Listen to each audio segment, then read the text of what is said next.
오늘의 출연자 르네상스 자산운용 이건규 대표를 소개해드리겠습니다.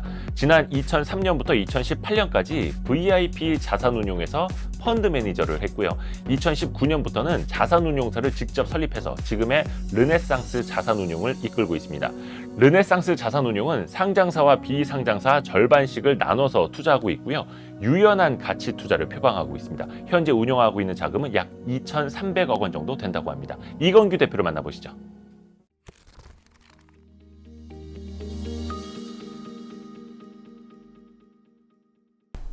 저희 Y스트릿에는 이제 처음 와주신 거고. 예, 맞습니다. 그 전에 제가 주식초등학교 할 때 우리 이건규 대표님한테 아주 큰 도움을 받았습니다. 정말 감사합니다. 네. 또 이게 이제 동생 이렇게 또 새로운 일을 시작한다고 또 한번 와주셔서 또 한번 도와주시겠다고 하셔가지고 또 의리남이십니다. 의리남. 그 작년에 저희가 찾아갔었을 때 그 네. AUM 네. 운용 자금이 말씀드려도 되나요? 운용 자금? 네, 운용 자금은 네. 네, 말해도 그때는 2천억이 조금 안 됐었는데. 그때 한 1,600억 정도 됐을 것 같아요. 그 정도였구나. 지금은 네. 굉장히 많이 늘었다고. 지금 그래도 한 2,300억 정도 운용하고 있습니다. 거의 그럼 한 50%가 늘어난 거네요. 네, 맞습니다. 1년 정도 됐나? 1년 좀 안 됐죠? 네, 1년 정도 된 것 같아요. 와. 저도 숟가락 좀 올려야 되는데 이렇게 요만큼은 조금 도움 드렸다고. 숟가락을 얹고 싶습니다. 예, 홍보 많이 해주셔가지고. 아유, 감사합니다. 앞으로도 좀 제가 또 도움을 많이 받아야 돼가지고 연초였던가요? 그때 주식초등학교 두 번째 출연하실 때 네. 그때 굉장히 큰 도움을 주셨습니다. 네. 딱딱 이제 업종별로 물론 이제 종목은 이야기하실 수가 없습니다만 네. 업종별로 딱딱딱딱 이런 틀에서 이런 건 좋게 보고 이런 쪽 이런 그림을 그리고 있다 말씀해 주셨는데 네. 그때 말씀해 주셨던 것들이 대부분 다 잘 됐어요. 네, 많이 올랐죠. 제 기억에도 인프라, 뭐 네. 교육 관련주, 또 네. 의류 OEM 굉장히 좋았었습니다. 네. 그 시각들이 어떻게 지금도 유지가 되고 있나요? 근데 많이 바뀌었어요, 사실은. 아 그래요? 이게 업황 자체가 되게 빠르게 변하고 있고, 지금 뭐 3개월 단위로 거의 그 포트가 꽤 많은 비중이 바뀔 정도로 시장의 분위기 자체는 되게 많이 바뀌고 있는 상황이고요. 그리고 저는 지금 되게 중요하게 보는 부분이, 그러니까 시장의 기대감이 되게 중요하다고 봐요. 왜냐면 이제 좋아지는 거를 이제 누구나 다 알고 있고, 네. 그 기대감이 굉장히 크다라고 하면은 실제로 좋아졌을 때 주가 퍼포먼스는 그렇게 훌륭하지 못할 가능성이 좀 높다라고 보고 있거든요. 네. 그래서 지금은 어떤 기대치의 어떤 조절 과정 내지는 거기에 대한 그 전망 뭐 이런 것들이 되게 중요하다라고 보고 있어요. 기대치의 조절 과정. 그러니까 네. 일부분은 좀 선반영으로 빠르게 좀 반영이 돼 있을 가능성도 네, 생각하시면 그런 되고. 업종도 분명히 있고요. 혹은 이제 그 기대감이 너무 커서 사실 이제 시장 기대치보다 못할 가능성이 있는 업종도 있지 않을까라고 보고 있고. 분명히 좋아지는 건 맞는데 네. 기대감이 또 너무 이제 높게 네, 눈높이가 그렇죠. 높게 찍혀 있어서 네, 예를 들어서 뭐 100에서 150으로 좋아질 줄 알았는데 네. 120만 좋아졌다라고 하면은 그 주가가 좀 떨어질 가능성이 좀 있거든요. 진짜 그래서 주식 투자가 어려운 거죠. 그렇죠. 그래서 많은 주린이 분들이 그 헷갈려 하십니다. 아니 왜 네. 좋다는데 주가는 꺾이느냐 막 이렇게. 네, 그렇죠. 그 선반영의 정도도 사실 우리가 다 개별 종목별로 따져봐야 되는 거고. 그렇죠. 어렵습니다. 기대치가 어느 정도 올라왔다고 봐야 될까? 이제 한 3,300포인트 우리가 염두에 두고 이야기를 네. 해야겠죠. 네. 그리고 조금 있으면 이제 슬슬 어닝 시즌이 네, 시작이 그쵸. 됩니다. 네. 특히 이럴 때 잘해야 되잖아요. 지금 되게 중요한 자리인 것 같아요. 왜냐면은 1분기 기업들의 실적이 너무 좋았고 사실은 그러다 보니까 시장 기대치도 많이 올라와 있는 것 같거든요. 예. 네. 근데 그거를 어떻게 충족시키느냐가 굉장히 중요한 관건인 것 같습니다. 그 코스피 전체적으로 컨센서스 있는 기업들 그 실적 추정치가 4월 말 5월 초에 네. 이렇게 올라왔죠. 네, 그렇죠. 애널리스트들이 갑자기 쫙 올렸었죠. 네. 그 뒤로는 지금은 이제 뭐 계속해서 실적 추정치가 우상향 되고는 있습니다만 그 네. 각도는 좀 많이 완만해졌고요. 네. 그 투자자들은 1년에 4번만 잘하면 된다 하더라고요. 그 어닝 그렇죠. 시즌에. 그래서 우리가 이제 2021년 2분기 어닝 시즌을 맞이하고 있는데 네. 주목하고 계시는 뭐 섹터나 업종이나 이런 쪽으로 좀 이야기를 해볼까요? 네. 근데 최근에 그러니까 굉장히 좀 빠르게 변하고 있는 것 같아요. 네. 그래서 이제 예를 들어서 뭐 1분기에 좋게 봤던 업종이 이제는 약간 좀 애매해진 것들도 있고 뭐 최근 들어서 좀 눈에 띄는 것들도 좀 있고 하는데요. 제가 이제 말씀드리는 부분은 꼭 사라라는 의미라기보다는 이런 것들이 뭐 최근에 이제 좀 주목받거나 좀 좋아질 만한 것들이 좀 보인다라는 관점에서 좀 이해를 해주시면 좋겠다라고 네. 이제 먼저 말씀을 좀 드리고 싶고요. 그럼요. 예. 네, 그래서 최근에 좀 눈에 띄는 변화는 이제 타이어 코드가 되게 재미있는 것 같아요. 네. 왜냐면 글로벌하게 봤을 때 타이어 판매량 자체가 좀 빠르게 증가하고 있는데 네. 왜냐면은 이제 경기가 회복될 걸로 좀 기대하다 보니까 이제 예를 들어서 이제 수요량이 100이라고 하더라도 이제 재고 수요가 증가를 하거든요. 네. 그러니까 이제 100이 필요해서 100만 사는 게 아니라 경기가 좋아질 걸로 보면은 뭐 120, 130까지도 사는 네. 그런 부분들이 좀 있거든요. 재고 확보. 예, 그래서 이제 타이어 업체들이 되게 좋아지기 시작을 했고 그러다 보니까 이제 거기에 들어가는 이제 원재료에 해당되는 타이어 코드의 수요도 되게 빠르게 증가하고 있는 것 같아요. 네. 그래서 이제 그거를 알 수 있는 부분이 뭐냐면은 가격을 보면 알 수 있거든요. 그러니까 가격이 계속해서 올리고 있는데 그게 이제 받아들여지면은 되게 업황이 강한 건데 네. 지금 뭐 타이어 코드 같은 경우에는 가격 인상을 계속하고 있음에도 불구하고 업체들이 뭐 서로 다르려고 할 정도로 그러니까 수요가 좋은 상황으로 좀 알고 있어요. 그래서 이제 타이어 코드 같은 경우에는 이제 전기차가 됐을 때 수혜도 되는 부분도 좀 있거든요. 네. 왜냐면은 이제 전기차라는 부분이 결국엔 배터리가 이제 싣고 달리는 부분이 있다 보니까 네. 자동차에 이제 배터리가 탑재가 된 거죠. 그렇죠. 그러다 보니까 이제 그 자동차에 이제 무게가 증가를 하거든요. 그러니까 타이어의 보강재가 더 많이 들어가야 돼요. 보강 성격으로. 네, 그렇죠. 그래서 이제 뭐 타이어 코드 같은 경우는 지금 업황이 되게 좋은데 뭐 당분간은 이런 이제 좋은 업황이 좀 지속되지 않을까라고 좀 보고 있고요. 타이어 코드라고 하면은 그 화학 회사들에서도 좀 같이 하고 있죠, 그거를. 네, 뭐 국내 뭐 대표적인 업체가 이제 2개 정도가 네. 있고요. 네. 맞습니다. 그래서 그거는 뭐 쉽게 검색만 해도 나오는데 네, 그거는 그 무슨 뭐 이렇게 우열이 있고 막 이런 것까지 우리가 좀 들어가야 되나 아니면? 근데 이제 사업 구조가 대부분 네. 타이어 코드 매출 비중 좀 높은 편이라 네. 조금 물론 이제 그게 뭐 50% 넘고 그러진 않아요. 네네. 근데 이제 뭐 절대적인 이익 비중이 좀 큰 편이라 네. 뭐 두 업체 다 수혜를 볼 수 있지 않을까 싶고요. 다만 이제 뭐 재무 구조나 이런 것들은 이제 뭐 상대적인 우위에 있고 상대적인 예외 있고 이런 부분은 있다 보니까 이건 이제 선택의 문제인 것 같긴 합니다. 네. 타이어 코드라고 하면은 그 고무로만 되어 있는 그 타이어를 어떻게 네. 보면 지탱해 주는 역할 네, 뭐 이렇게 그렇죠. 표현을 하면 될까요? 네, 뼈대 같은 느낌. 뼈대. 네. 좋습니다. 그 뭐라 해야 될까? 지금 이제 완성차들 이제 신차 네. 하나 주문해서 기다리는 게 기본 6개월, 네. 많게는 1년 넘어가는 것들 많다 보니까 이제 중고차 시세도 높아지고 있고 네, 맞습니다. 또 몇 년 후에 전기차 사야지 하고 이제 대기하면서 일단은 중고차를 한번 사봐야지 이런 이제 수요들 많기 때문에 네. 신차에 대해서는 조금 생각들이 엇갈리는 것 같은데 오히려 또 중고차가 많이 팔릴수록 네. 타이어 교체 수요는 더 많아질 수도 있다. 또 이런 논리들도 네. 많이 나오더라고요. 네. 어찌됐든 이제 미뤄졌던 이제 어떻게 보면 좀 운행을 좀 못했다가 네. 자동차 운행이 늘어난다고 하면은 결국에 이제 타이어도 좀 갈아 껴야 되는 부분도 좀 있고요. 그러니까 경기가 회복되면서 네. 이제 운행 키로수가 증가하면은 타이어 수요도 증가할 수 있겠죠. 약간 근데 타이어 업체들 같은 경우에는 뭐 금호 타이어 같은 경우 예전에 좀 재무적인 이슈가 좀 많았었고 그래서 네. 커버하지 않는 애널리스트들도 많고 조금 네. 이제 등락이 있기는 한데 타이어도 좋지만 타이어 코드 쪽으로 조금 더 주목을. 네, 저는 이제 하신다는 거죠. 전기차라는 부분이 있다 보니까 조금 더 편하다라고 좀 보고 있는 부분이 있고요. 아하. 뭐 타이어 같은 경우는 뭐 반덤핑 관세라든지 뭐 지역별로 이슈라든지 이런 부분들이 예. 조금 증설이라든지 뭐 이런 부분들이 좀 약간 눈여겨봐야 되는 그러니까 변수들이 좀 더 많다라고 보고 있는데 네. 타이어 코드는 조금 더 심플하게 지금 업황의 수혜를 좀 보고 있지 않나라고 좀 보고 있고요. 아하. 그래서 타이어보다는 타이어 소재 쪽으로 더. 네, 그러면 타이어 코드도 약간 조금 최근에 오른 걸로 알고 있는데 네, 그게 아까 초반부에 말씀하셨던 막 눈높이가 크게 높아지고 네. 또 속도가 너무 빠르게 올라오고 야, 부담스럽지는 않은. 이제 눈높이가 높아지기 시작한 시기인 것 같아요. 지금이. 네. 아, 이거 방송 빨리 내야겠네. 이거. 그래서 항상 이런 것들은 또 시장이 네. 엄청나게 또 빠르게 반영을 해가지고 네, 또 내일은 또 어떻게 될지 모르고 네, 그렇죠. 그래서 무섭습니다. 그래서 무서워요. 하여튼 자동차. 그러면은 자동차 관련주들도 혹시 또 같이 이게 보시는 게 좀 있으신가요? 좀 좋게 보시는 게?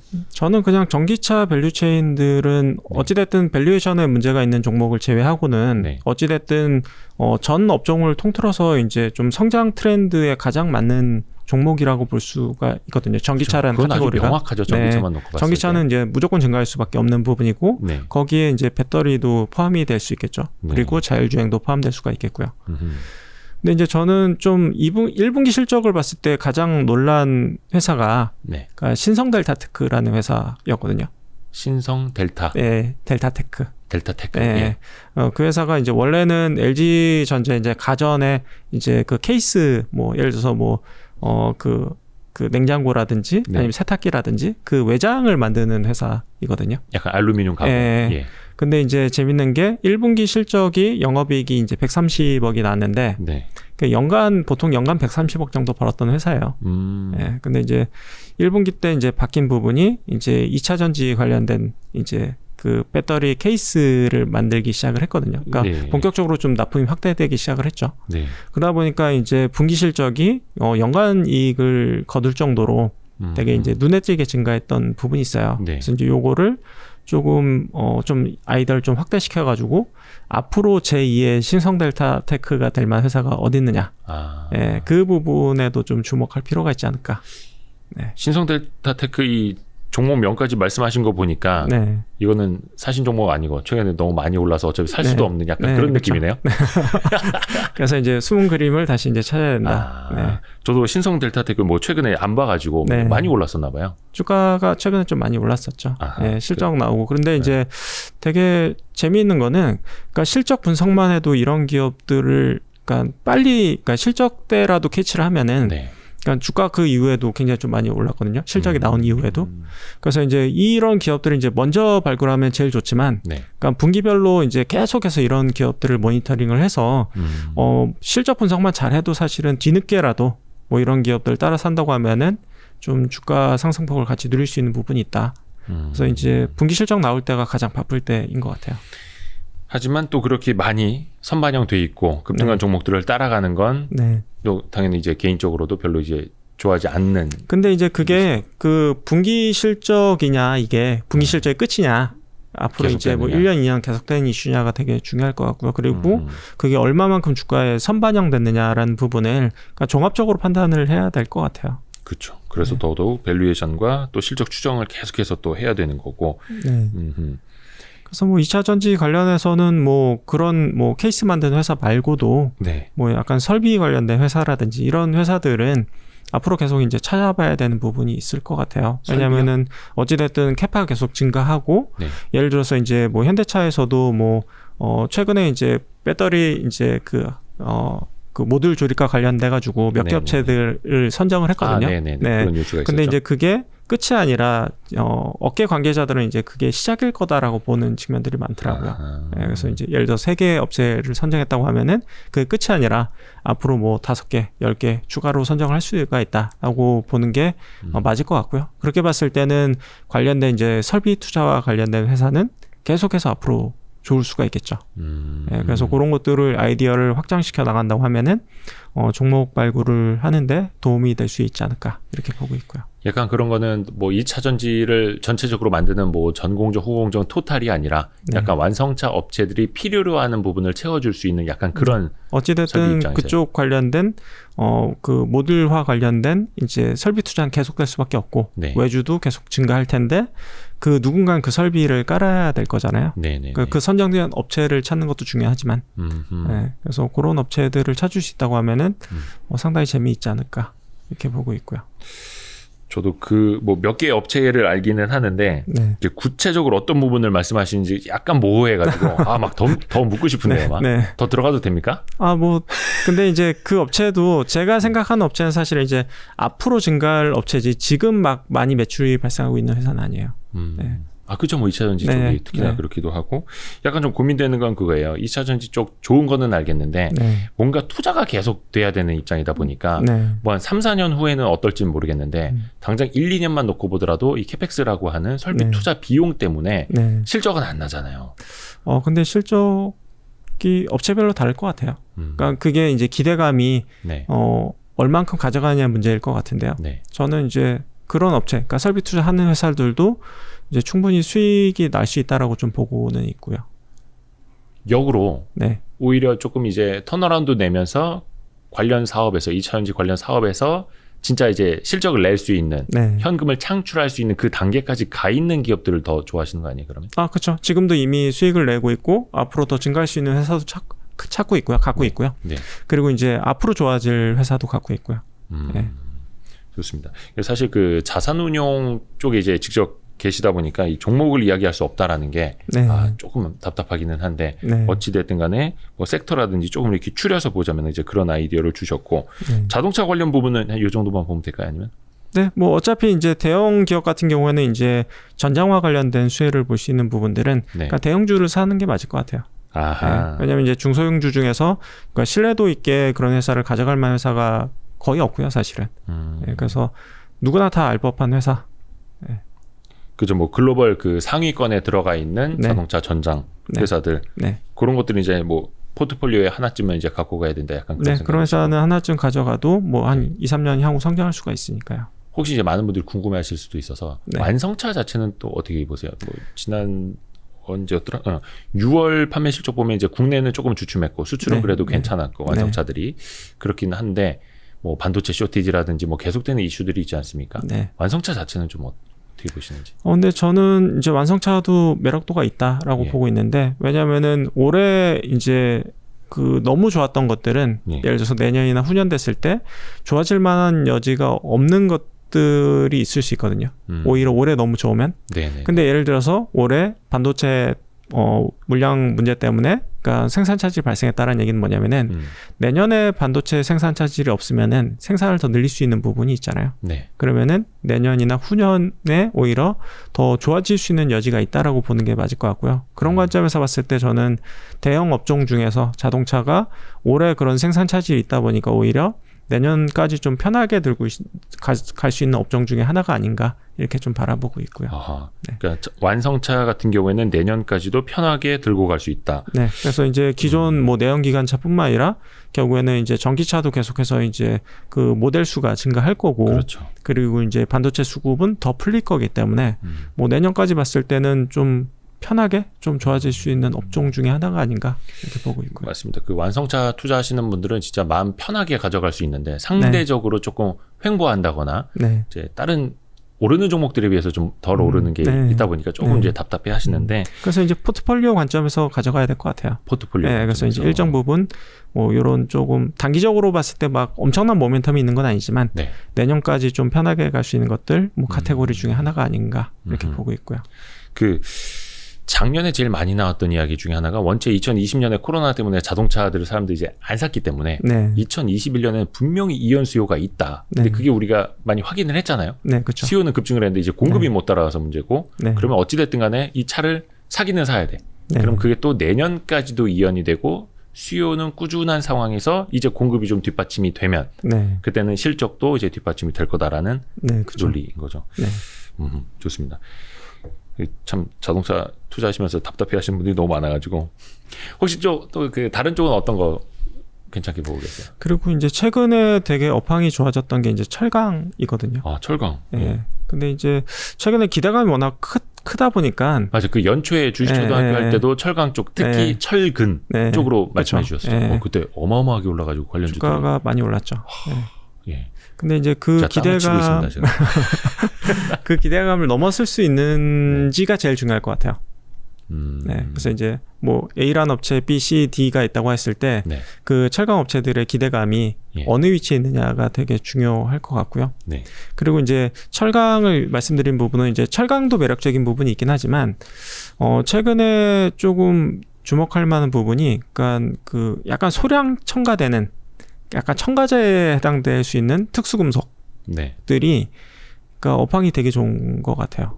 첨가제가 될 수 있는 특수금속. 예, 예를 들면은 뭐 재련 과정에서 뭐 일부 특수 금속이 들어간다라든지 아니면은 이제 뭐 자동차용 모터를 만들 때 뭐 네. 자성을 낼 수 있는 뭐 특수 금속이 일부 들어간다든지 이런 이제 특수 금속들이 있거든요. 근데 지금 제강업체들이 워낙 상황 자체가 좋다 보니까 그러니까 가격 인상을 완전히 다 용인해주고 있는 것 같아요. 예. 그래서 뭐 예를 들어서 뭐 작년에 뭐 한 30만 원대 팔던 것들이 막 100만 원 간다라든지 뭐 이런 것들이 다 가격이 전가가 되거나 받아들여지고 있는 것 같아요. 그래서 저는 이제 철강업체도 여전히 좋게 보고는 있지만 뭐 그 개 중에는 이제 기대감과의 싸움이 좀 비교가 좀 필요하다. 철강업체들은 개별 주식별로. 그리고 그 철강 업황 자체가 전체적으로 시황이 좋다 보니까 네. 거기에 들어가는 뭐 재련이 됐든 아니면 뭐 특수강이 됐든 뭐 그런 쪽에 들어가는 뭐 일부 쓰이는 특수금속들의 가격 전가가 지금 엄청나게 활발하게 잘 되고 있는 것 같고 그런 업체들의 이익 어떤 포텐셜은 굉장히 좀 2분기, 3분기 때 되게 크게 이제 튀어나온 업체들이 좀 보일 것 같아요. 오. 네. 그러니까 연초에 그 철근, 뭐 네. 건설이라든지 이런 데 쓰일 그 철근 위주로 말씀해 주셨었고, 사실 제가 넘겨 짚어보면은 그게 바로 선반영을 굉장히 빠르게 한 대표적인 뭐 산업 아니면 종목일 수도 있을 것 네, 같아요. 근데 지금도 업황은 되게 좋긴 업황은 하지만 좋죠. 네, 근데 주가가 이제 기대감을 얼마만큼 충족시킬 거냐의 문제가 이제 있을 수 있다. 예. 업황은 이렇게 보고 좋아지는데 주가가 이렇게 반영이 네, 됐다면 네. 뭐 사실 뭐 가치 투자 입장에서 그럴 때 이제 또 차익 실현하는 것도 방법이니까요. 근데 네. 이제 눈여겨봐야 될 거는 약간 철강에 쓰이는 첨가제, 네. 일부 뭐 특수금속. 특수금속과 네. 첨가제. 이쪽을 제가 잘 몰라가지고 네. 요거는 좀 산업을 같이 공부해 보면서 보면은 재밌겠네요. 네. 그 업체들이 사실 몇 개 많지는 않고요. 사이즈가 그, 많이 작아요. 그 대기업 계열사들이 조금 거기 있죠. 아니, 제가 생각하는 회사들은 대기업 계열사는 아닙니다. 아, 네. 거기는 아니고 네, 오히려 네. 아, 사이즈가 작나요? 네. 시가총액도 사이즈 너무 뭐 작고. 시가총액 뭐 1,000억에서 3,000억 정도 사이 되는 회사입니다. 약간 이건규 대표님이 약간 시총 커지기 전 기업들을 또 좋아하시지 네. 않습니까? 뭐 그런 기업들 엄청 좋아하죠. 네. 그래도 그 르네상스 자산운용은 그래도 약간 그 정도는 들어갈 수 있는. 네. 저희도 많이 못 들어갑니다. 아, 그래요? 그렇죠. 이미 뭐 이제 2천억대가 훨씬 넘으셨으니까. 네. 그래서 철강 쪽 첨가제 또 보면 되겠고. 첨가제라기보다는 이제 특수금속. 특수금속, 네, 특수금속. 네, 이라고 얘기하는 게 맞을 것 같아요. 아하, 특수금속으로. 공부해봐야지. 왜냐면 저도 이제 철강 쪽이 좀 약해가지고 특히 저는 이제 사이클이 있는 것들이죠. 네. 그 철강이라든지 화학이라든지 이런 것들 그냥 뭐 용어들이라든지 뭐 각 회사 홈페이지 보면서 이렇게 공부는 좀 할 수 있을 것 같은데 네. 뭐가 좋아질 때 뭐가 좋아진다. 그다음에 뭐가 선반영 됐을 때 그 다음 차례는 뭐다. 이게 네. 머리에 팍팍 떠오르질 않더라고요. 근데 이제 그게 대략적인 공식은 있는데요. 네. 그게 늘 맞지는 않고 그리고 지금처럼 특수한 경우에는 말도 안 되는 업황이 발생하는 경우도 있고 아, 예. 혹은 뭐 예전하고는 또 좀 다르게 흘러가는 그런 부분도 있다 보니까 네. 그러니까 매번 좀 다른 것 같기는 해요. 그래서 특수금속 쪽은 말씀하신 것처럼 뭐 선반영이라든지 네. 기대감이 아직은 빠르게 올라오지 아직은 않고 반영이 거의 안 된 것 같아요. 2분기, 3분기 실적까지도 계속해서 확인을 해야 하는. 네, 그렇죠. 그렇게 그러니까 뭐 이런 회사들은 사실 IR도 잘 안 해서 저도 그게 이익이 얼마 나올지 되게 추정이 매우 어려워요. 근데 이제 정황상 봤을 때 이렇게까지 뭔가 가격 전가가 그러니까 원활하게 됐던 때가 있었나 싶을 정도로 되게 가격이 팍팍 오르고 있는 상황이라. 그 가격을 전가하고 있는 그 상황은 어떻게 체크할 수 있는 거죠? 특히나 이제 그러면은 특수금속 같은 경우에 네. 그 근데 철강 이제 회사들한테 좀 높게 받는다는 대부분의 거잖아요. 기업들은 그 사업 보고서에 네. 그러니까 원재료 가격이 나와요. 예. 그 제품 가격, 원재료 가격이 나와서 이제 분기별로 확인할 수 있는 부분도 있고요. 그리고 좀 그나마 좀 많이 이제 쓰이는 금속 같은 경우에는 그 블룸버그나 이런 데서 가격 검색을 할 수가 있어요. 네. 네, 그래서 이제 그 가격을 보면은 이 가격이 지금 어느 정도 수준에 있구나 이런 것들을 좀 감을 잡을 수가 있겠죠. 그 말씀하신 거는 이 원재료를 공급하는 회사의 판매 가격이 높아지느냐 낮아지느냐 이 회사가 안 알려줘도 네. 이 철강 회사가 가져다 쓰는 원재료 가격 그 사업 보고서 내에서 이렇게 보면은 아니요 그 원재료를 제공하는 공급하는. 회사의 분기 보고서를 보면은 제품 가격 추이가 제품 가격 추이가 나오고요. 판매 가격 추이. 그리고 이제 오히려 철강 회사들은 이런 제품들이 워낙 미량이 쓰이기 때문에 네. 그 분기 보고서에 나와 있지는 않습니다. 그 대규모 철강 회사가 분기 보고서에 쓸 정도는 안 되지만 네, 그 정도의 제품이 아니에요. 이 네. 공급사 네. 입장에서는 그래도 판가 네. 동향은 분기 보고서나 사업 보고서 분기 써주니까. 보고서나 뭐 그런 데서 찾아볼 수가 있고 맞아요, 뭐 좀 많이 쓰이는 것들은 블룸버그에서도 이제 찾아볼 수 있다. 이렇게 보시면 될 것 같아요. 맞습니다. 그래서 뭐 이제 많이들 아실 텐데요. 분기 보고서나 반기 보고서, 사업 보고서 보실 때 항상 컨트롤 F 치고 네. 비중, 네. 뭐 이제 뭐 이렇게 가격, 뭐 이런 것들 네. 항상 쳐서 보면은 그게 사실 제일 중요할 수도 있고요. 네. 철강까지 받고 혹시 뭐 다른 섹터는 근데 이제 제가 그 재밌게 보는 건 이제 스판덱스도 되게 재밌게 보고는 있어요. 거기 뭐 네. 그냥 하늘 높은 줄 모르고 네, 그래서 가더라고요. 이제 제가 작년 하반기 때 샀다가 사실 이제 100% 정도 수익을 내고 팔았는데 네. 그런 근데, 분들 많습니다. 예, 근데 이제 업황을 보니까 더 오르더라고요. 그러니까 스프레드가 더 벌어지더라고요. 네네. 그래서 이제 이 케이스는 제가 처음 겪는 케이스예요. 그러니까 이제 보통은 이렇게까지 수익을 내고 팔면은 다시 재매수하진 않거든요. 그렇죠. 예, 사실은 좀 그냥 예. 그냥 빠이빠이 하는 거죠. 예. 뭐. 여기는 내 몫이야. 난 어깨에서 팔을게. 막 이런 건데. 근데 그 가격에서 제가 이제 재매수를 했고요. 오. 왜냐면은 와 이거는 이게 끝이 아니구나. 거기서 또 한 50% 오른 다음에 그러니까 다시 이제는 아니겠지라고 해서 이제 팔았는데 또 가더라고요. 그러니까 스프레드가 더 벌어지더라고요. 그래서 진짜 그 처음으로 거의 한 1년 기간 동안 이제 2번 차익 실현을 하고 3번째 매수까지 했던. 다만 이제 비중 자체는 점점 줄어들었죠. 아, 예. 그렇죠. 그래서 이제 뭐 지금 뭐 이렇게 확신 있게 갖고 있는 부분은 아니지만 네. 정말 처음 보는 업황 내지는 처음 보는 상황이다 보니까 정말 이렇게 3번째 매수하는 상황까지 발생을 하는구나 이렇게 보여지고 있고요. 이 스판덱스가 진짜 장난이 아닌 것 같습니다. 네. 저도 올해 초쯤만 하더라도 몇몇 애널리스트가 목표 주가를 맞아 2배 넘는 가격으로 제시할 때 그렇죠. 왜 속된 말로 지른다고 하잖아요. 네, 그렇죠. 이거 확실히 지르는구나. 근데 네. 또 다른 증권사 애널리스트도 또 경쟁하듯이 또 지르는 거예요. 그래서 네. 이 뭔가 있기는 있다라는 네. 생각이 들었는데. 근데 이제 제가 마지막으로 재매수를 했던 이유는 지금도 이제 수요처의 재고 일수가 예. 3일이 안 된다고 하더라고요. 오. 그러니까 적어도 뭐 일주일에서 보름 정도의 재고를 갖고 있어야 되는데 예. 지금 뭐 3일도 안 되는 재고를 갖고 있기 때문에 지금 뭐 엄청나게 수요가 활발한 상황이다 이렇게 보여지고 있고요.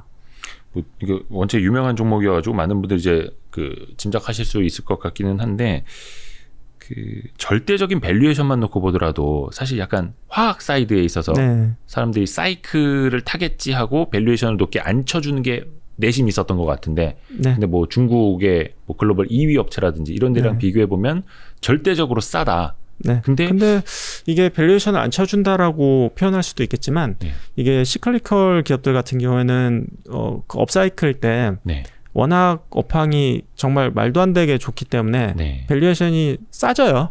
네. 어떻게 보면은 이제 있죠. 시클리컬 기업들은 밸류에이션이 쌀 때 매도를 해야 되는 부분이 맞아요. 있고요. 그래서 뭐 고퍼에 네. 사서 저퍼에 사라. 그래서 아니, 고퍼에 사서 저퍼에 팔아라. 그렇죠. 그렇게 해야 되죠. 예. 근데 그래서 이제 밸류에이션이 싸다라는 건 사실 크게 의미는 없고요.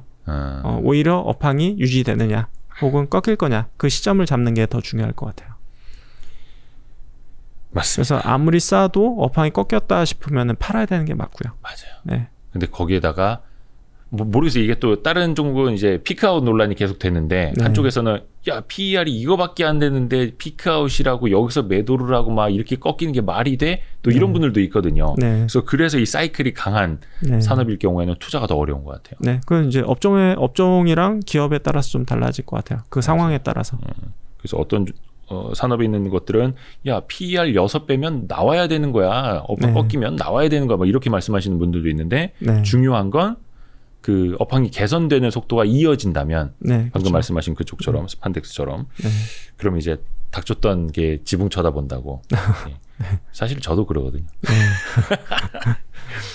근데 스판덱스 쪽은 저도 지금 입고 있는 바지에 네. 당연히 그 이 스판기가 있고 네. 예. 요즘에 그런 점점 것들이 좀 굉장히 그러니까 함유된 의류가 더 많아지는 것 같아요. 맞아요. 네. 사람들이 또 편한 네. 옷을 입기 네. 때문에 물론 뭐 요가복 이렇게 이런 해보면 안 부분도 돼. 여기 있지만 들어있는지 안 예. 들어있는지 예. 그냥 평상복에서도 이제 스판덱스가 좀 많이 함유가 되는 편이죠. 맞습니다. 그래서 네. 굳이 뭐 레깅스라든지 뭐 네. 이런 거 네. 애슬레저 웨어 아니더라도 일상복에도 좋습니다. 또 다른 쪽도 좀 재밌게 보시는 거 있으신가요? 근데 저는 이제 최근에 종목 수가 좀 줄었어요. 그리고 그래요? 이제 업종별로 접근하기보다는 개별 주식별로 접근을 많이 하고 있고요.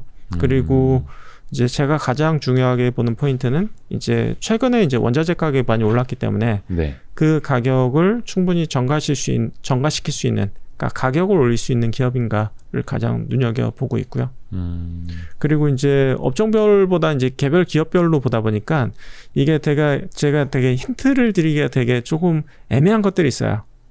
예, 뭐, 예를 들면은 예. 뭐 특정 기업을 얘기하면은 그걸 만든 회사가 하나밖에 없다라든지, 예, 그래서 뭐 그런 것들이 좀 있다 보니까 네. 좀 애로사항이 좀 있는 것 같고요.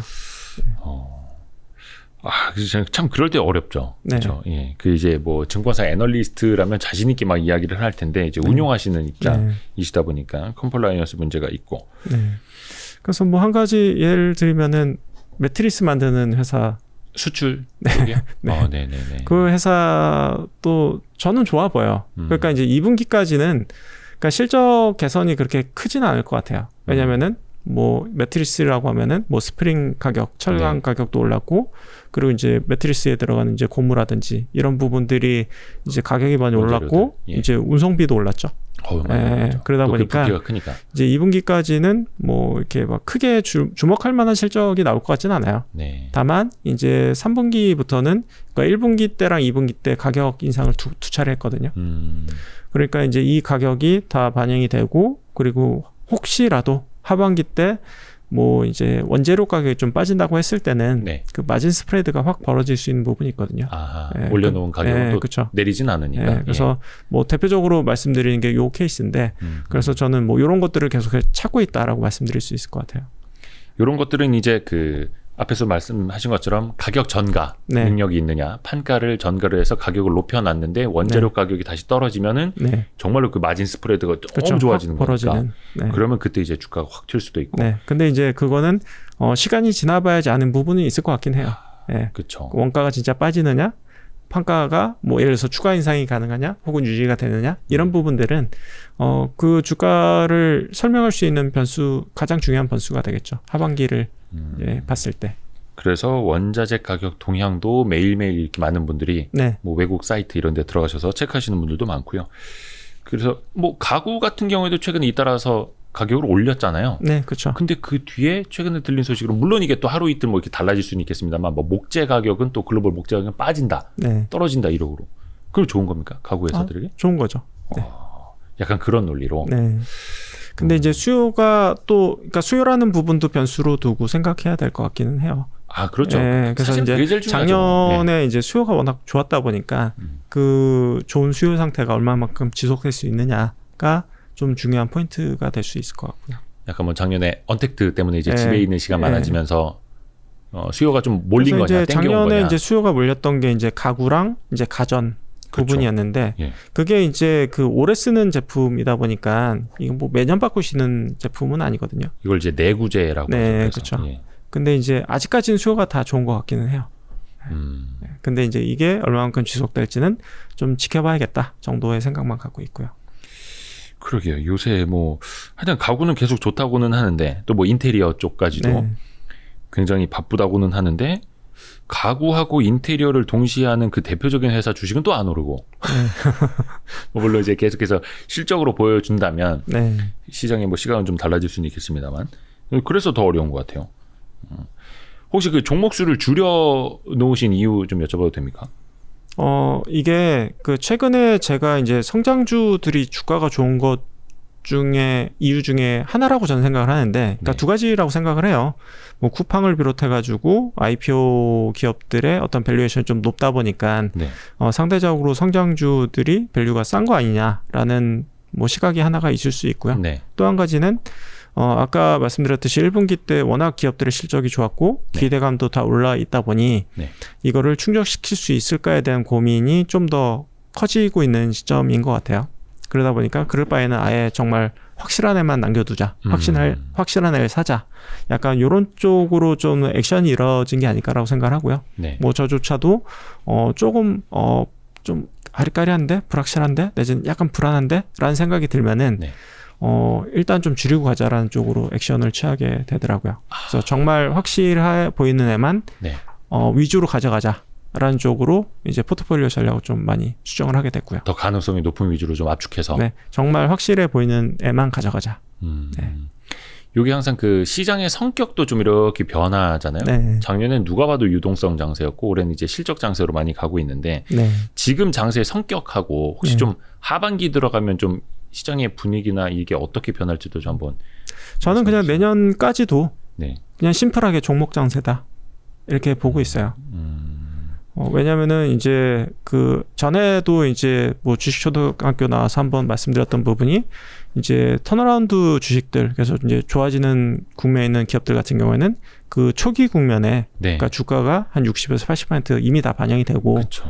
나중에 좋아진다고 하더라도 주가 반영 폭은 그 남은 부분밖에는 반영이 안 된다라고 생각하는 부분이 있는데 올해 이미 이제 상반기까지 그 부분을 이미 주가 차원에서 다 보여줬고 굉장히 빠르게 많이 올랐죠. 예. 그래서 이제 향후에는 예를 들어서 뭐 지수가 1,400에서 이제 3,000 가는 건 쉽게 가도 네.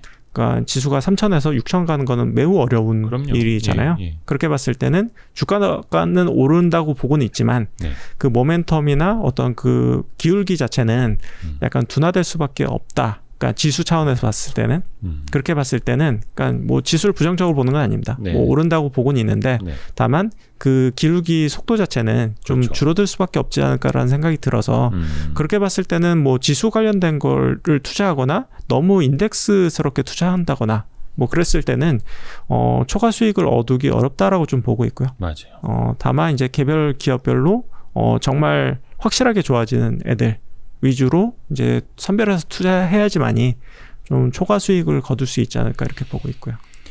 그래서 지수보다는 종목에 집중하자. 네, 네. 실적이 좋아지는 적어도 기업. 뭐 내년까지는 그냥 쭉 그 종목별로 접근을 하자 이렇게 보고 있어요. 그 사실 지수가 오르려면 삼성전자가 가야 된다. 이 네. 말은 우리가 이제 귀에 못이 박히게 듣는 건데 네. 사실 대형주들이 좀 끌어줘야지 지수까지 같이 가는 장세 아닙니까? 네, 그러면 그렇죠. 상대적으로는 뭐 당분간은 대형주보다는 네. 약간 중소형주에 조금 더 집중하고 싶다 이렇게 이해를 해도 될까요? 근데 저는 사실 대형주나 중소형주를 구분을 잘 안 해요. 네. 예. 그 얼마만큼의 이제 어닝 모멘텀이 있고 그 어닝 모멘텀에 비해서 싸냐의 문제이지 그게 두 가지 해당되는 게 이제 대형주면은 저는 네. 이제 대형주를 사는 거고요.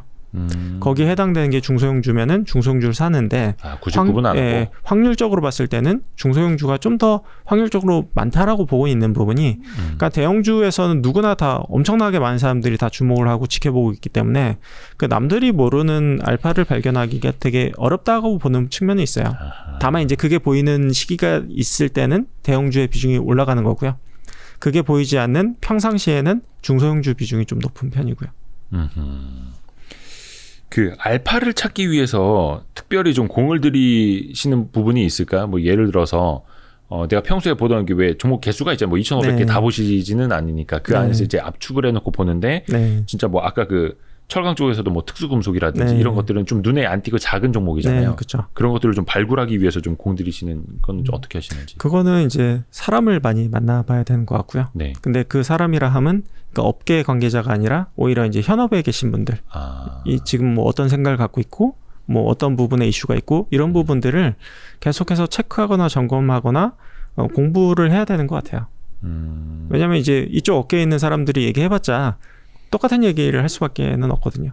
그죠. 뭐 여의도에서 네, 나오는 네. 아이디어. 그래서 이제 그걸 벗어나기 위해서는 좀 더 그런 생각의 틀이나 뭐 만남의 폭을 좀 증가시켜야 된다 이렇게 좀 보고 있고요.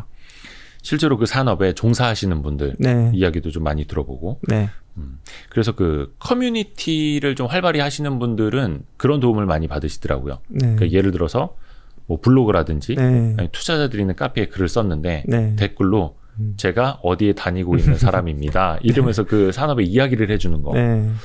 그런 거 되게 좋은 것 같습니다. 그렇죠. 그래서 저도 개인 블로그를 되게 즐겨서 많이 봐요. 네. 맞아요.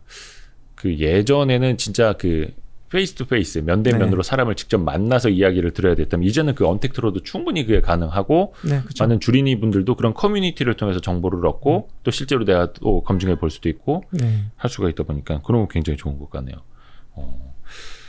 우리가 조금 놓치지 말아야 될 뭐 산업이라든지 네. 이런 거 있다면 좀 이야기를 좀 더 해주시겠어요? 특히 이제 하반기를 조금 더 봐야 되니까 벌써 이제 21년 절반 이상 다 지나가가지고. 그렇죠. 예. 네.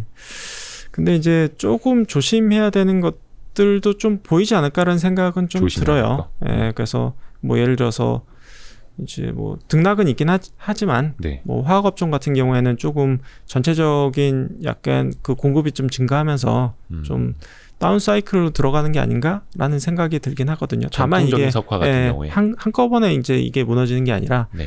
이제 뭐 좋아졌다 나빠졌다 이게 반복은 되겠지만 전체적인 틀 자체는 내년까지 봤을 때 약간 우하향 가능성을 좀 염두에 둬야 되지 않을까 이렇게 보고는 있어요. 예, 그래서 정말 순수 순수하게 NCC라고 많이 표현을 하죠. 네. 예, 그런 업체들은 순수화 업체들은 조금 단기적으로 뭐 등락은 있겠지만 전체적으로 큰 틀에서 봤을 때는 조금 조심할 필요는 있지 않나 이렇게 보고 있고요. 사이클 산업의 대표적인 케이스죠. 네. NCC 쪽이. 네. 하반기에는 이제 뭐 테이퍼링 이슈라든지 네. 이런 게 이제 조금 더 노이즈가 커지겠죠. 그렇죠. 근데 그게 얼마만큼 경기가 좋으냐에 따라서 네. 뭐 생각보다 가볍게 넘어갈 수 있는 부분도 있을 것 같고요. 그리고 저는 시장이 많이 훈련되어 있다 보니까 거기에 정말 그 시장의 정책이 정말 뜨거워할 정도의 정책이 나오지 않는다고 하면 누구나 다 사실 예측할 수 있는 부분이라 그거를 뭐 너무 큰 우려감을 갖고 바라볼 필요는 없지 않을까 이렇게 보고는 있어요. 왜냐면 이제 뭐 테이퍼링이라는 부분도 과거에 이제 뭐 미국 정부도 경험을 해봤고 뭐 금융시장도 경험을 해봤고 그게 이제 급격하게 됐을 때 어떤 부작용도 뭐 너무나 서로 다 잘 알고 있다 네. 보니까 예. 그러니까 되게 뭐 달래기라든지 뭐 이렇게 점차적으로 속도 조절한다든지 이런 부분들이 충분히 나타날 수 있다고 생각을 하고요. 그렇게 봤을 때는 경기만 우리가 예측했던 대로 예상한 대로 이제 흘러간다고 하면 그 부분이 생각보다는 그렇게 막 급격한 충격을 줄까라는 생각은 좀 하고 있어요.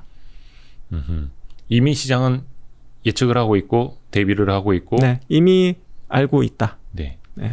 근데 그 과거 같은 경우에는 뭐 예상한 테이퍼링, 네. 예상한 기준금리 인상 일지라 하더라도 네. 선진 시장, 뭐 미국 시장 굉장히 좀 안정적으로 가고 있는데 네. 우리 시장 어떻게 보면 뭐 신흥 시장으로 불리기는 조금 기분 나쁜 면이 있습니다만 네. 어쩔 수 없이 흔들리고 또 중소형주 같은 경우에는 더 흔들리고 막 이런 네. 것들이 반복돼 왔었잖아요. 그렇죠. 근데 이제 과거에는 이제 테이퍼링 때문이라기보다는 그러니까 금리 인상이 그러니까 예. 급격적으로 좀 급격하게 이루어졌던 부분은 좀 있었던 것 같아요. 그러니까 미국 경기는 좋다 보니까 네. 그래 금리 뭐 예를 들어서 뭐 3개월 뭐 1개월 지났지만 또 올린다라든지 이런 네. 부분들이 되게 좀 빠르게 이루어지거나 혹은 급진적으로 이루어졌던 부분들이 있었는데 그러다 보니까 과거에 이제 신흥국이 좀 무너졌던 그런 경험이 있거든요. 네. 근데 이거를 경험이 저는 쌓였다고 봐요. 그래서 이제 미국이 금리를 올린다고 하더라도 예를 들어서 6개월에 한번 올린다든지 네. 그 폭도 되게 점진적으로 올린다든지 이런 식으로 뭔가 진화된 정책을 펼 가능성이 높다라고 보고 있거든요.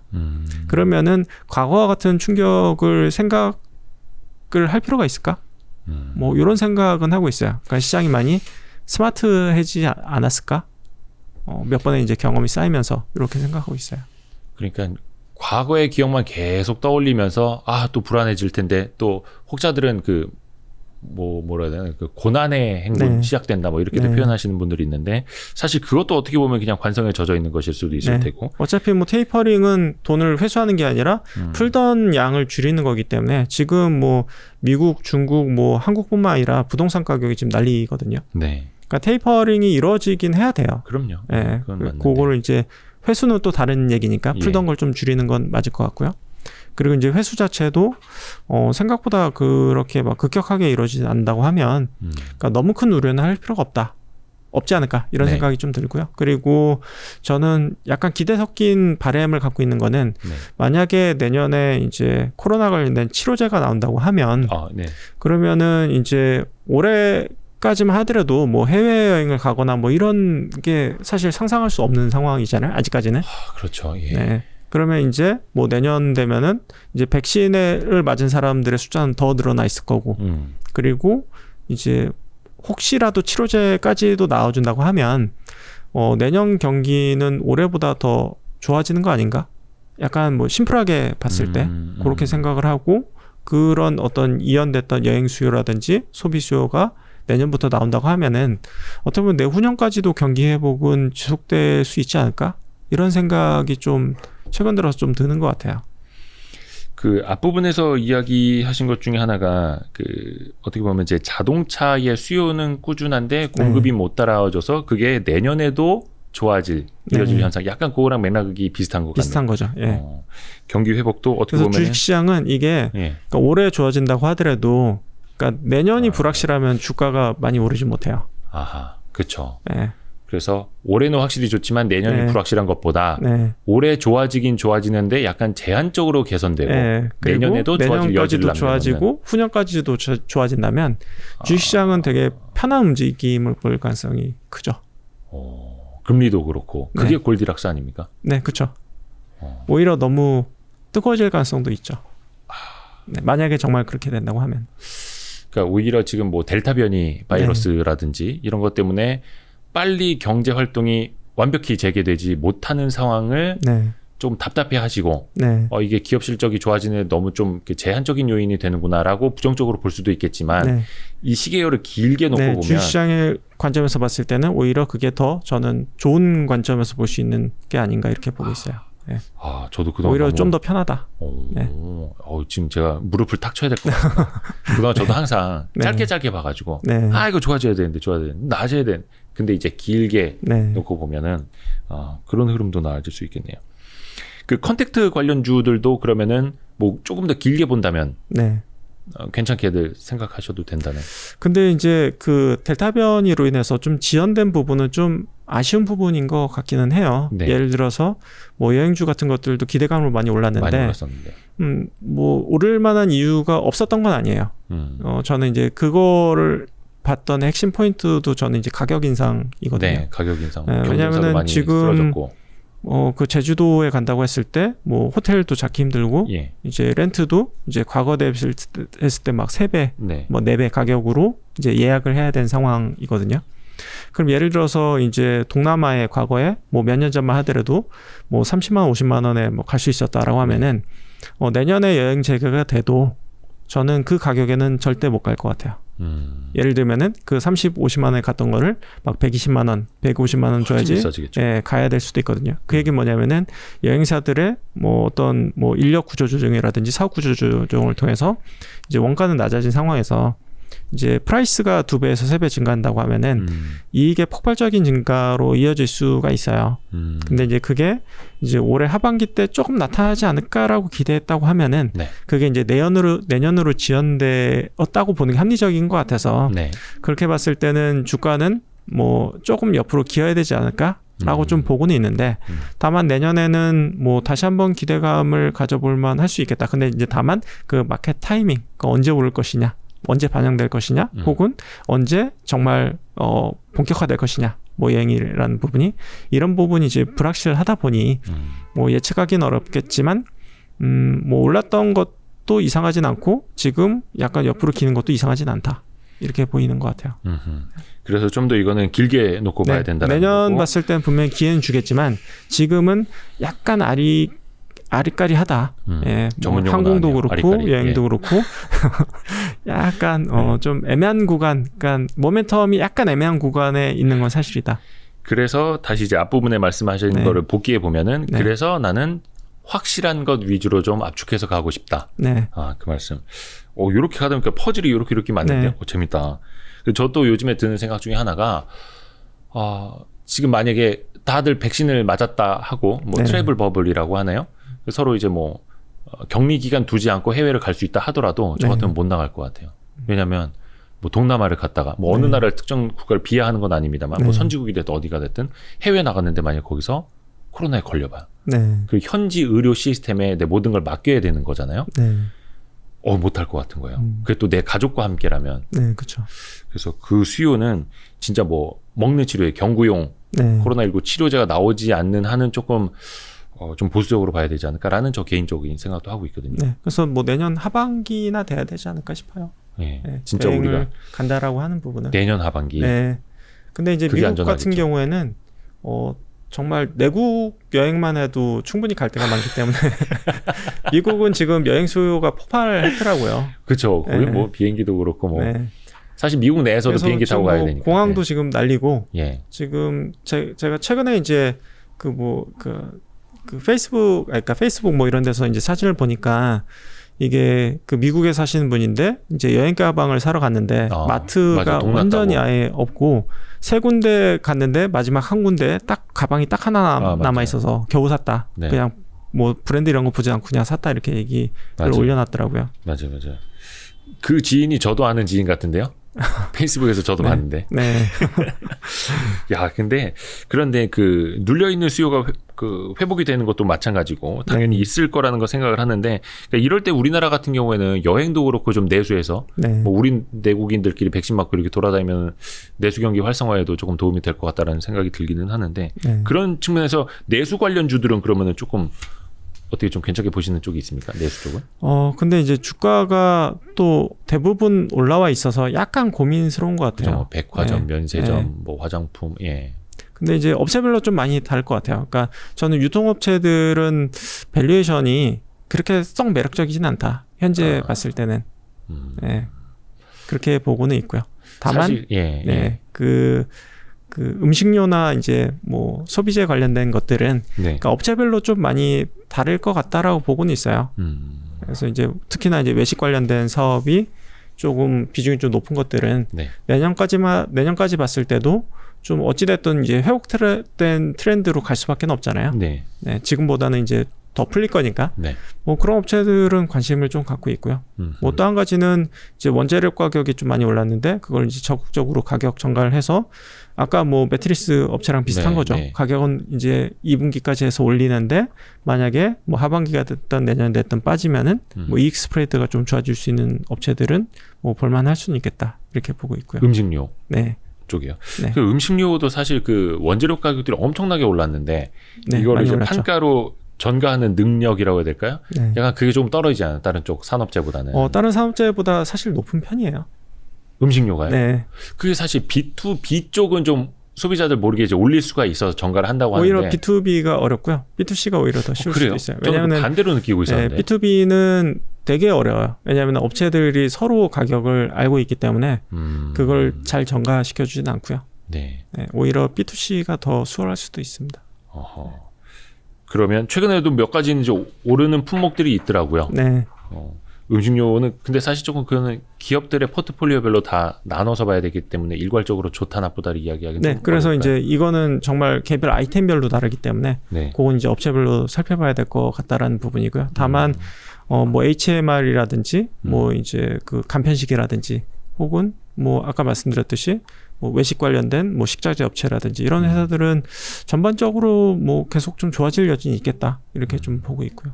근데 그다지 그 앞에서 말씀하셨던 다른 쪽에 비해서 상대적으로 메리트가 높다고 느끼시지는 않는 것 같아요. 제 느낌에. 엄청 그러니까 이게 그 우선순위가 있는 거죠. 그러니까 이것도 좋아지긴 하는데 이게 좀 더 확실해 보이거나 이게 더 커 보이면은 사실 이제 요거까지 담을 필요는 없을 수도 있어서. 그게 굉장히 느껴졌습니다. 이렇게 또 맥을 딱딱딱딱 짚으니까 굉장히 클리어해지고 좋습니다. 거의 반년 전에 제가 이런 식으로 이건규 대표님한테 도움 말씀을 좀 들었었고 지금도 딱 좋네요. 이제 앞으로 자주 나오신다면서요, 와이스트릿에? 뭐 불러주시면 저희가 그 와이스트릿을 그래서 일부러 르네상스 자산운용 가까운 데다가 저희가 임대를 얻었습니다. 여기 한 직선거리로 100m 되나요? 한 3분 거리인 것 3분 같아요. 거리. 거의 피칭이나 샌드웨지 거리예요. 그러네요. 그래서 언제든지 와주시기만 하면 저희가 바로 조명을 켜겠습니다. 알겠습니다. 혹시 못하신 말씀이나 요거는 조금 더 메시지를 드리고 싶다 하는 말씀 하나만 더. 이게 다들 이제 뭐 지수대가 좀 높다 보니까 이게 지금 사도 되냐 내지는 뭐 지금 이제 수익 실현을 해야 되냐 뭐 이런 쪽의 질문을 가끔 받게 돼요. 수익 실현. 수익 실현. 펀드 같은 경우에는 환매가 될 수도 있고. 그렇죠. 근데 이제 저는 결국에는 어떤 장세이든지 종목만 잘 고르면은 좀 초과 수익을 거둘 수 있다라는 생각을 강한 믿음을 갖고 있는 그 매니저이거든요. 액티브 펀드 매니저이다 보니까. 그래서 그런 얘기 들을 때마다 약간 좀 안타까운 것 같기는 해요. 결국에는 장이 하락한다고 해도 만약에 내가 종목만 잘 고른다고 하면은 이제 하락을 좀 약간 뭐 완전히 피할 수는 없지만 뭐 약간 회피해 갈 수 있는 부분도 있고 그리고 장이 좋을 때는 예를 들어서 뭐 장이 뭐 10% 오른다고 해서 그게 끝이 아니라 뭐 20%, 30%, 50% 뭐 낼 수도 있는 게 사실 저는 주식이라고 생각을 하거든요. 그래서 이제 만약에 장이 불안하다라고 하면은 이제 자산 배분을 할 수는 있다. 예를 들어서 내가 금융자산이 100인데 그걸 뭐 60을 뭐 주식을 갖고 있다가 뭐 40으로 낮춘다든지 뭐 이런 액션은 가능할 것 같긴 하거든요. 네. 근데 다만 이제 그렇다고 해서 주식을 빵으로 둘 필요는 없을 것 같아요. 그럼요. 예, 그걸 뭐 어설프게 내가 빵으로 낮췄다가 이제 뭐 수익을 낼 수 있는 기회를 다 날려버릴 수 있는 부분도 있고, 그리고 이제 그게 자잘하게 뭐 줄였다 늘렸다 이렇게 했을 때는 그러니까 시장을 반대로 탈 가능성이 저는 훨씬 높다라고 보고 있거든요. 네. 그래서 조금 더 장기적인 관점에서 자산 배분을 먼저 하고, 그리고 자산 배분이 끝났다라고 하면은 좀 진득하게 좀 가져갈 수 있는 그런 여건이 좀 마련됐으면 좋겠다. 뭐 이런 생각을 좀 하고 있습니다. 그래서 사실 그 액티브 펀드 또 가치 투자 또 이제 중소형주 펀드 하시는 분들은 횡보하는 시장을 되게 좋아하시잖아요. 네. 그 안에서 수익이 더 많이 나니까. 네, 그렇죠. 그리고 이제 열심히 또 이제 발굴을 하고 계시는 르네상스 자산운용 이건규 대표님을 통해서 네. 어떻게 해서든 엿보려고 노력을 했습니다. 네. 오늘도 감사하고요. 네. 앞으로도 종종 이렇게 나오죠. 왜냐하면은 이런 큰 틀의 변화는 뭐 분기에 한 번, 반기에 한 번만 들어도 괜찮을 것 같지만 앞에서 말씀하신 것처럼 이게 시장이 너무 빠르게 반영을 했다. 네. 그러면 오히려 또 차익을 실현하고 다른 걸 또 봐야 되는 상황에 그렇죠. 처해질 수 있기 때문에 네. 또 시장이 또 빠르다 보니까 네. 그래서 저희가 자주자주 조언을 구하도록 하겠습니다. 알겠습니다. 너무 고맙습니다. 감사합니다. 네, 감사합니다. 수고하셨습니다. 네.